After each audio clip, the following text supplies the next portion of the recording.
There are new developments this morning in a CBC News investigation we first brought you back in February. And you remember the story of e-transfers and links to intimate partner violence. Today, we're telling you about a former Australian banking executive urging banks in Canada to make their platforms safer for survivors of intimate partner violence.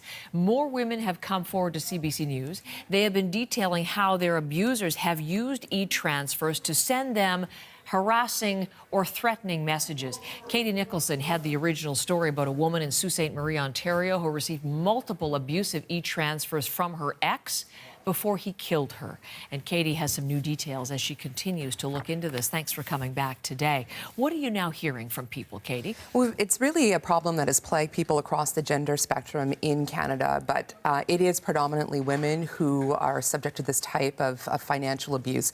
So essentially, the way it breaks down, like in Angie Sweeney's case, that was the Sault Ste. Marie woman, a number of small transfers, $5, $1, $3, 1 cent, sent to her with abusive messages attached, right? Because you can put in that little, when you're sending money, you can put in a little note about what it's for.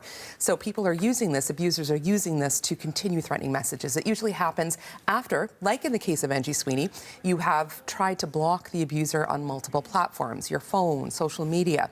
And we've also learned from other survivors of intimate partner violence, a more insidious way that these are used. So I talked to a Quebec woman whose identity that we are basically protecting because she still has safety concerns. And she had to answer questions from her ex in order to unlock child support money that essentially forced her to denigrate herself and insult herself. So again, another insidious form of intimate partner abuse being used, or in which e-transfers are being used. And she's really frustrated that Canadian banks haven't followed the example of Australian banks. Of course, we talked about that last time I was here. They've really mounted a robust response to this. They can filter those types of messages, prevent them from being sent, and further victimizing people. Here's a little bit of her frustration, this Quebec woman. I mean, it would frustrate me to think that banks are continuing to make profits, you know, even in the economic state that we are currently in, and yet they would not deem it important enough to invest money in setting up some kind of a system like that.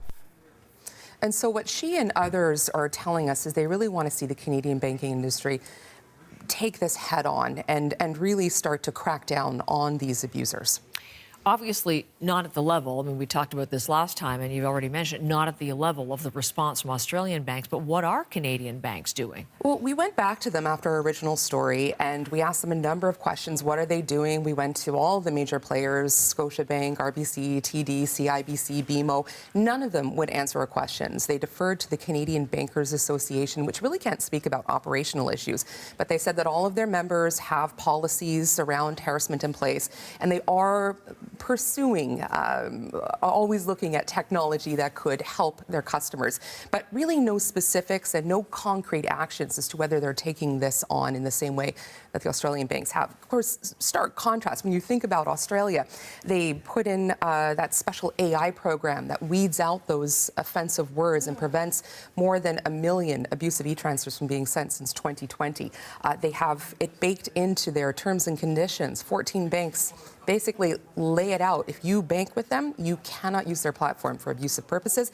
They will send warning letters and debank you. They will take very aggressive actions, and they've sort of laid this out. They also have in-app reporting, so if you get one, you can notify your bank immediately. All of these sorts of measures were brought to the International Banking Federation by Catherine Fitzpatrick. She's the Australian banking executive who really spearheaded all of this in Australia. This was 2 years ago. She brought it to a meeting. It was number 2 on the agenda for all of the world's banks, including Canadian banks.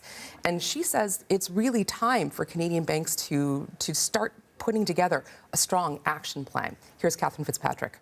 This is a really powerful weapon. No one deserves to have this abuse.